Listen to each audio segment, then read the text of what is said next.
Good morning student. आज हम हिंदी विषय के इस लेक्चर में व्याकरण समझेंगे। आज व्याकरण का प्रश्न है संज्ञा और संज्ञा के प्रकार। अब हमें पहले तो संज्ञा किसे कहते हैं वो सीखना है, फिर उसके प्रकार के बारे में समझना है। आइए हम पहले संज्ञा किसे कहते हैं उसे समझते हैं। किसी व्यक्ति, पशु, पक्षी, वस्तु, स्थान, जाति, गुण, भाव या अवस्था के नाम को संज्ञा कहते हैं। यानी कि जिस वाक्य में कोई व्यक्ति की बात की गई हो, पशु पक्षी की बात की गई हो, वस्तु की बात की गई हो, स्थान यानी कि जगह की बात की गई हो, जाति, अब जाति यानी कि पूरे समुदाय की बात की गई हो, गुण है यानी कि गुण यानी कि अच्छा गुण है, बुरा है वो गुण की यानी कि क्वालिटी की बात की गई हो, भाव यानी कि फीलिंग्स की बात की गई हो, अवस्था यानी कि पोजीशन की बात की गई हो, तो उन सबको क्या कहते हैं, हम संज्ञा कहते हैं। दूसरी तरह से बोले तो प्रत्येक व्यक्ति, प्राणी में पशु और पक्षी दोनों आ जाते हैं, वस्तु, स्थान, गुण, अवस्था, दशा और भाव का अपना अपना नाम होता है। इस नाम को संज्ञा कहते हैं। अब हम आगे अलग अलग संज्ञा के प्रकार के बारे में सीखेंगे। संज्ञा के प्रकार, अब संज्ञा के 5 प्रकार है। पहला है व्यक्तिवाचक संज्ञा, जातिवाचक संज्ञा, समूहवाचक संज्ञा, द्रव्यवाचक संज्ञा, भाववाचक संज्ञा। अब हम इस संज्ञा के प्रकार को विस्तार पूर्वक समझने का प्रयास करेंगे। पहला है संज्ञा का प्रकार व्यक्तिवाचक संज्ञा। अब व्यक्ति, अब उस संज्ञा के प्रकार से ही हमें पता चल जाएगा कि इस संज्ञा में कोई व्यक्ति की बात की गई हो। अब व्यक्ति की जगह कोई पशु या पक्षी की भी बात की जा सकती है, वस्तु की, स्थान की भी बात की जा सकती है। पहले हम व्यक्तिवाचक संज्ञा किसे कहते हैं उसे समझते हैं। जो संज्ञा किसी खास या विशेष व्यक्ति, प्राणी या स्थान को सूचित करती है उस संज्ञा को व्यक्तिवाचक संज्ञा कहते हैं। व्यक्तिवाचक संज्ञा में किसी विशेष व्यक्ति, देश, प्राणी, नदी या पहाड़ जैसे नाम आते हैं। ऐसी संज्ञाओं को व्यक्तिवाचक संज्ञा कहते।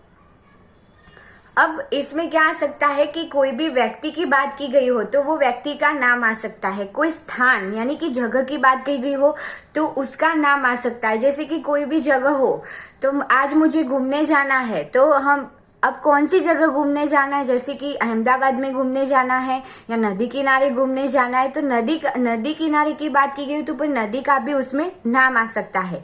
प्राणी की बात की गई है तो प्राणी का भी नाम हो तो उसे व्यक्तिवाचक संज्ञा में लिया जाता है। पशु या पक्षी का नाम हो तो भी उसे व्यक्तिवाचक संज्ञा में लिया जा सकता है। पहाड़, नदी, किसी भी कोई भी चीज हो उसका नाम हो तो उसका समावेश कहाँ होगा, व्यक्तिवाचक संज्ञा में।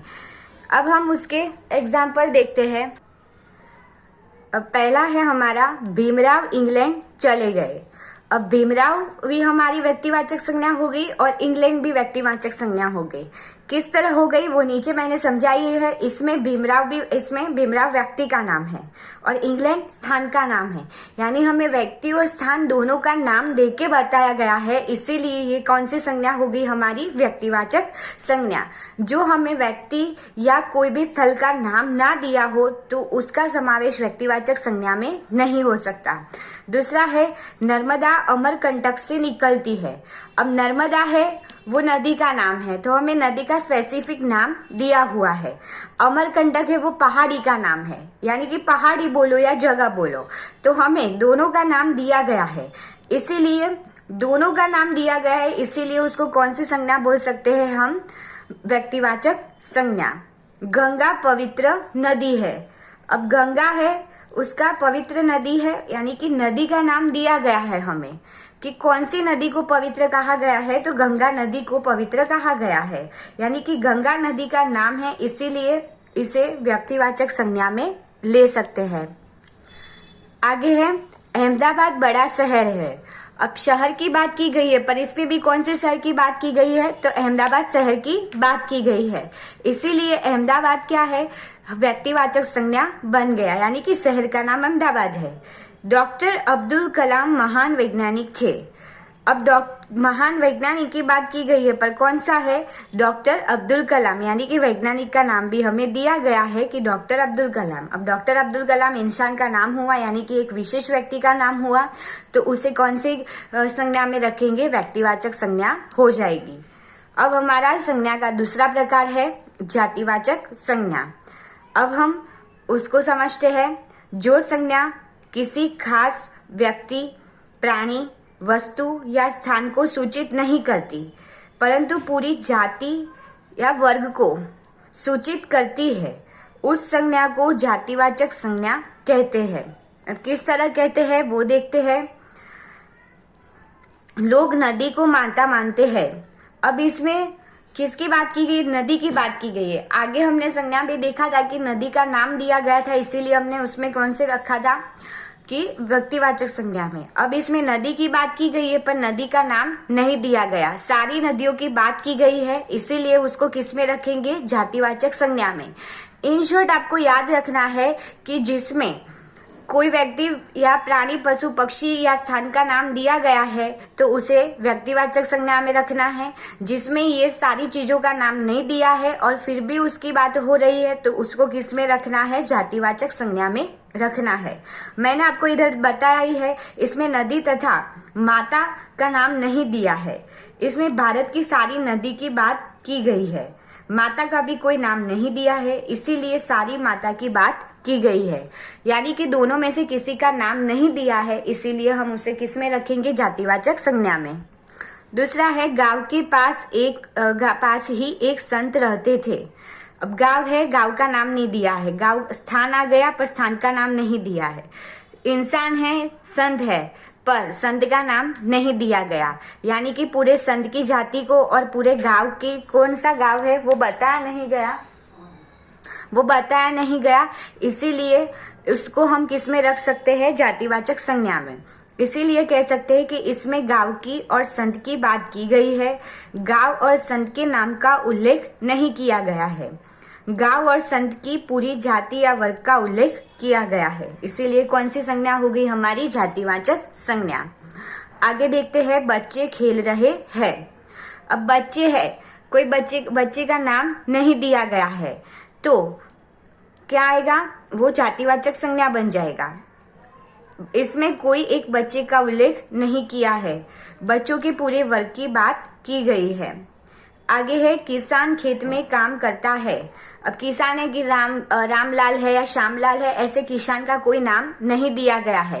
पूरे किसानों की जाति की बात की गई है कि किसान क्या करता है, खेत में काम करता है, और किसान का काम ही वही है कि खेत में काम करना।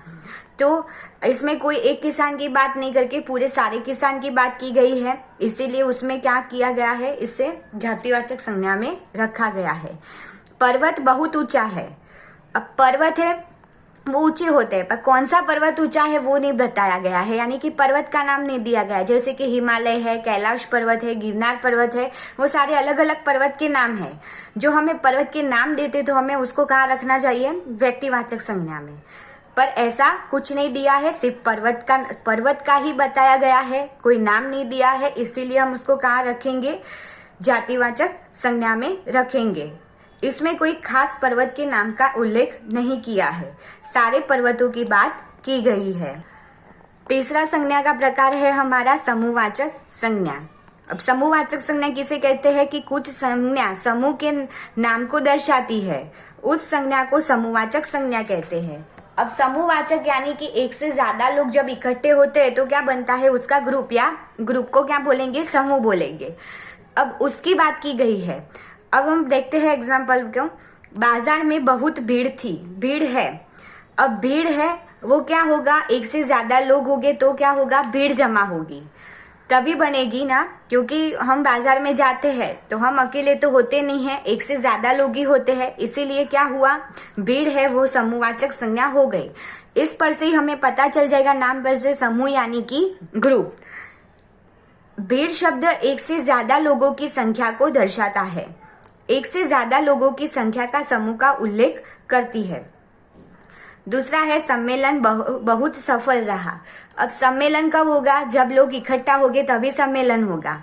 यानी कि जब एक से ज्यादा लोग वहां होंगे तो क्या होगा? प्रोग्राम। सम्मेलन को हम प्रोग्राम भी कह सकते हैं, तभी सम्मेलन हो सकता है।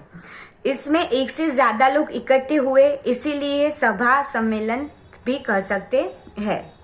आगे है यह भारतीय क्रिकेट टीम है। अब टीम में आप लोगों ने देखा होगा कि क्या है कि टीम है वो 12 लोगों की मिलकर बनती है, यानी कि एक से ज्यादा लोग होंगे तभी क्या बनेगी? टीम बनेगी। क्रिकेट टीम हो, फुटबॉल टीम हो, बास्केटबॉल टीम हो, कोई टीम की, कबड्डी टीम हो, कोई भी टीम की बात इसमें हो सकती है। तो एक से ज्यादा खिलाड़ी मिलकर टीम बनती है तो वो क्या होगा? एक से ज्यादा लोग इकट्ठा हुए यानी कि समूह हो गया, यानी कि ग्रुप हो गया, तो उसको हम किस में रखेंगे? समूहवाचक संज्ञा में रखेंगे। हमारा संज्ञा का नया प्रकार है, यानी कि चौथा प्रकार है द्रव्यवाचक संज्ञा। द्रव्य यानी कि लिक्विड। अब इसमें कोई भी खाने पीने की चीज आ सकती है या गहने आ सकते हैं, वो सबको हम किस में रख सकते हैं? द्रव्यवाचक संज्ञा में। जो संज्ञा खाने पीने की वस्तुओं और धातुओं आदि के नाम को सूचित करती है, उस संज्ञा को द्रव्यवाचक संज्ञा कहते हैं। अब खाने पीने की चीज पर से तो आप लोगों को पता चल गया, दाल, चावल, मिठाई, चॉकलेट, वो सब है। आइसक्रीम है, गोलगप्पे है, पिज्जा है, वो सब खाने की चीजें हुई। पानी है, रस है, जूस है, मिल्क शेक है, वो पीने की चीजें हुई, यानी कि खाने पीने की चीज के बारे में पता चल गया। धातु है तो धातु में क्या आ सकता है? सोना, चांदी, लोखंड, लोह, फिर लकड़ा, वो सारी यानी कि लकड़ी की चीजें, सोना चांदी की चीजें, यानी कि पहनने की जो ज्वेलरी है, वो सारी चीजें है, वो धातुओं की चीज बन गई। तो उन सब का भी किसमें आता है? द्रव्यवाचक संज्ञा में उसका समावेश होता है। शरबत, लस्सी, दही, मिठाई या धातुएं, अनाज, दालें, तेल, दवाएं आदि के नाम द्रव्यवाचक संज्ञाएं है। पहला है यह स्वच्छ पानी है। अब इसमें क्या आया? पानी। पानी क्या है? पीने की चीज है, यानी कि लिक्विड है, तो वो कौन सा चीज हो गई? द्रव्यवाचक संज्ञा। गेहूं और चावल उत्तम अन्न है। अब गेहूं चावल है, वो क्या हो गई? खाने की चीज हो गई। तो गेहूं और चावल दोनों क्या हो गए? द्रव्यवाचक संज्ञा। आगे का देखते हैं। लड़का दूध पीता है, तो दूध है वो पीने की चीज है, यानी कि खाने पीने की चीज हो गई। तो दूध है वो हमारी क्या बन गई? द्रव्यवाचक संज्ञा। सोना चांदी कीमती धातुएं है, यानी कि गोल्ड और सिल्वर दोनों क्या है? पहनने की धातुएं भी है, यानी कि उसके हम ज्वेलरी भी बना के पहन सकते हैं। और कीमती धातुएं है, यानी कि सोना और चांदी है, वो दोनों क्या हो गई? हमारी द्रव्यवाचक संज्ञा। बच्चों को चॉकलेट अच्छी लगती है। चॉकलेट है वो खाने की चीज है, इसीलिए वो हमारी क्या हो गई? द्रव्यवाचक संज्ञा। आगे का है प्रकार भाववाचक संज्ञा। भाव यानी कि फीलिंग्स। हमारे मन की जो फीलिंग्स है, चेहरे के जो एक्सप्रेशन है, उस सब की बात इसमें की जाती है। यह संज्ञा मन के भाव, विचार, इच्छा है आदि सूचित करती है। गुण, स्थिति या अवस्था को सूचित करने वाले शब्द को भी भाववाचक संज्ञा कहते हैं। भाववाचक संज्ञा के उदाहरण। अब आपको इस उदाहरण पर से ही पता चल जाएगा कि भाववाचक संज्ञा किसे कहते हैं। पहला है भाव। हंसी, खुशी, सुख, दुख, प्यार, नफरत, आशा, आश्चर्य, बलिदान आदि, इनका सब में क्या होगा? ये भाव में आएगा। गुण यानी कि क्वालिटी। वीरता, सच्चाई, मेहनत, हिम्मत, निर्भयता, मिठास, कड़वापन आदि। फिर स्थिति, पोजीशन, अमीरी, गरीबी, स्वास्थ्य, थकावट, चिंता, बीमारी आदि। अवस्था, बचपन, जवानी, बुढ़ापा आदि। इसके अलावा क्या क्या आ सकता है भाववाचक संज्ञा में? हवा, ठंडी, गर्मी, पढ़ाई, लिखावट, कमाई, रोशनी, महंगाई आदि भी भाववाचक संज्ञाएं है। पहला है जीवन, सुख दुख की कहानी है। अब इसमें सुख और दुख दोनों क्या है? भाव है, इसीलिए उसको कौन से में रखा गया है? भाववाचक संज्ञा में। हिमालय की चढ़ाई कठिन है। कठिन यानी कि हार्ड, तो मुश्किल है। तो कठिन है वो क्या है? हमारे मन का भाव है कि हम सोचते हैं। थकावट है, ये सब हमारे मन की भाव है। तो कठिन हो गई तो क्या होगा? ये भाववाचक संज्ञा हो गई। मेरे दादाजी स्वस्थ है, या स्वस्थ यानी कि हेल्दी है। अब स्वस्थ है तो वो कौन सा हो गया, भाववाचक संज्ञा। बच्चे पढ़ाई कर रहे हैं, पढ़ाई आई तो क्या आया, भाववाचक संज्ञा। हमें मेहनत करनी चाहिए, मेहनत यानी कि हार्डवर्क करना चाहिए, स्ट्रगल करनी चाहिए, तो वो क्या हो गया, मेहनत हमारी भाववाचक संज्ञा। देश में शांति होनी चाहिए, शांति, शांति यानी कि कोई भी प्रकार का कोई झगड़ा ना हो, उसको क्या बोलेंगे, शांति बोलेंगे। तो उसको हम किस में रखेंगे, भाववाचक संज्ञा में। हमने ये सारी संज्ञाएं समझ ली। अब हमें कुछ नीचे सेंटेंस दिए गए हैं, उस पर से हमें संज्ञा ढूंढकर उसका प्रकार बताना है। प्रश्न है, संज्ञा ढूंढकर उसका प्रकार बताइए। पहला, शिल्पा ने 4 पौधे लगाए। अब इसमें क्या है, शिल्पा नाम दिया गया है, यानी कि वो किसका नाम है, कोई इंसान का नाम है, तो नाम से बात की गई है, इसीलिए कौन सा आएगा, व्यक्तिवाचक संज्ञा। दूसरा है, यहाँ शहर के लोग आते हैं। अब क्या है, शहर की बात की गई है, तो शहर के नीचे क्या करेंगे हम, संज्ञा हो गई हमारी।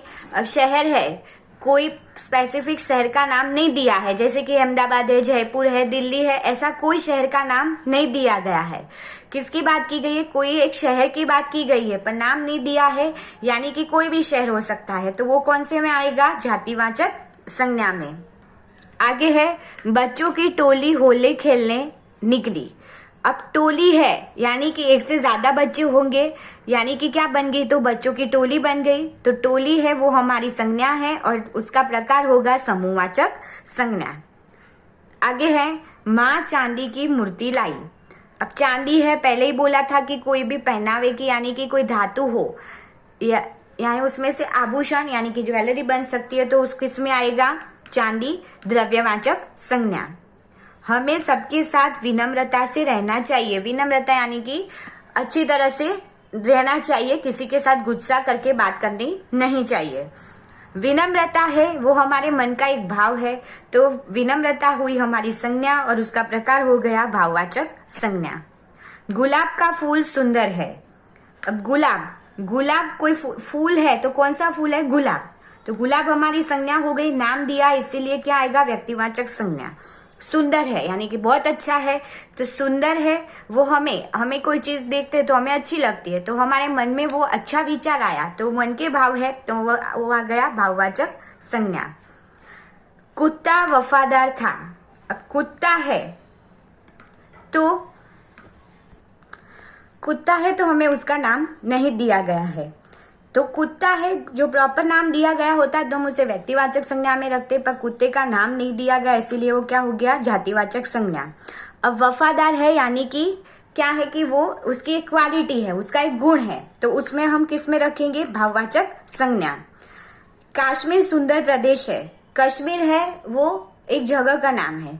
अब जगह का नाम में भी हमें कश्मीर की बात की गई है, यानी कि हमें कोई भी जगह का नाम दिया गया है, यानी कि कश्मीर है वो कौन सी हो गई, व्यक्तिवाचक संज्ञा। सुंदर है यानी कि फिर से मन का भाव आ गया, तो क्या होगा, भाववाचक संज्ञा। आगे देखते हैं, ताजमहल आगरा में है। अब ताजमहल है वो एक क्या है, कोई एक इमारत या उसका नाम है, तो ताजमहल, और आगरा है वो स्थल का नाम है, तो वो दोनों का नाम आ गया इसलिए उसे क्या बोलेंगे, व्यक्तिवाचक संज्ञा। आगे है, यह भजन गाने वालों की मंडली है। अब मंडली है तो क्या होगा, भजन गाने वाले एक नहीं है, एक से ज्यादा लोग हैं, तो उसकी क्या बन गई, मंडली बन गई, तो मंडली को कहाँ रखेंगे हम, समूहवाचक संज्ञा में। आगे है, हमेशा सच बोलना चाहिए। सच है वो हमारे मन का भाव है, यानी कि गुण है, क्वालिटी है, तो सच होगी हमारी संज्ञा और क्या आएगा, भाववाचक संज्ञा। आगे है, हम शहर में रहते हैं। और शहर है, कौन से शहर में रहते हैं वो उसकी बात नहीं की गई है, कोई नाम नहीं दिया गया है, तो उसको हम किस में रखेंगे, जातिवाचक संज्ञा। स्टूडेंट, आप लोगों ने संज्ञा के प्रकार और संज्ञा दोनों को ध्यानपूर्वक सुना होगा और समझा होगा। आप इस सेंटेंस पर से या एग्जाम्पल पर से आप प्रैक्टिस कर सकते हो और उसको ज्यादा अच्छी तरह से समझ सकते हो। Thank you.